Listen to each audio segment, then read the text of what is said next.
আমরা সবাই জানি যে যাকাত ইসলামের তৃতীয় স্তম্ভ। প্রথমে ঈমান, তারপরে সালাত, তারপরে যাকাত।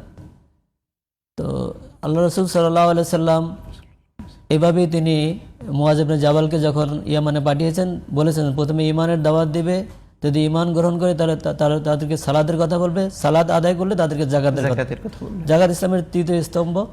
এবং এটা আমরা রমজানের সাথে রিলেট করি এই জন্য যে রমজান মাসে যেহেতু প্রত্যেকটা আমলের সওয়াব 10 গুণ থেকে 700 গুণ বেড়ে যায়, বা আরও আল্লাহ তাআলা যাকে চান তাকে আরও আদাফান কাসিরা অনেক বেশি দেন। এই জন্য রমজান মাসে আমরা যাকাতটা দিই যাতে করে আমরা সওয়াবটা বেশি পাই। তো দারিদ্র ইসলামের চরম শত্রু। আল্লাহ রাসূল সাল্লাল্লাহু আলাইহি ওয়াসাল্লাম বলছেন যে কাদ আল ফকরু ইয়াকুনা কুফরান।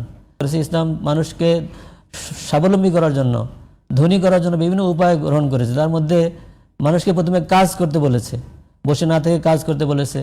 এবং যারা আর্থিকভাবে দুর্বল তাদের প্রতি তাদের আত্মীয়দের হক করেছে, আত্মীয়রা তাদেরকে দান করবে।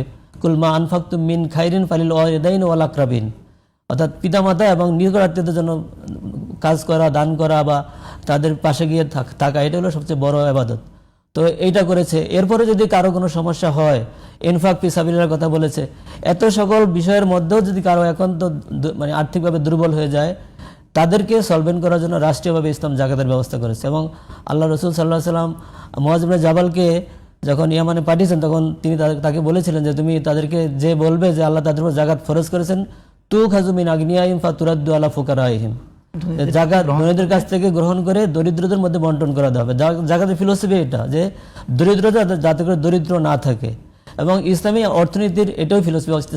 ইসলাম আল্লাহ তাআলা পবিত্র কোরআনে বলেছেন যে কায়লা ইয়াকুনা দুলাতান বাইনাল আগনিয়াই মিনকুম, যাকাত ফরজ করা হয়েছে যাতে করে সম্পদ শুধু ধনীদের মধ্যে আবর্তিত না হয়। অর্থাৎ সুদের মাধ্যমে কিন্তু ধনীরা আরো ধনী হয়, গরিবরা আরো নিঃস্ব হয়, আরো গরিব হয়। তো ইসলাম ভারসাম্যপূর্ণ একটা অর্থনীতি, ব্যালেন্স ঠিক করার জন্য আর্থিক মানুষের জীবনে দুনিয়াতে বেঁচে থাকতে হলে অর্থের খুব দরকার। এবং যারা নিডি, যারা অভাবী, যারা ফকির মিসকিন, তারা যাতে করে একটা সুন্দর সহজ সরল জীবন যাপন করতে পারে, এই জন্য বড় লোকদের সম্পদে যাদের আর্থিক সঙ্গতি আছে এবং যারা নিসাব আছে, যাকাতের নিসাব ফুলফিল করে তাদের সম্পদের শতকরা 2.5% তারা গরিবদেরকে দিবে, তারা এটা দিয়ে তাদের জীবন যাপন করবে।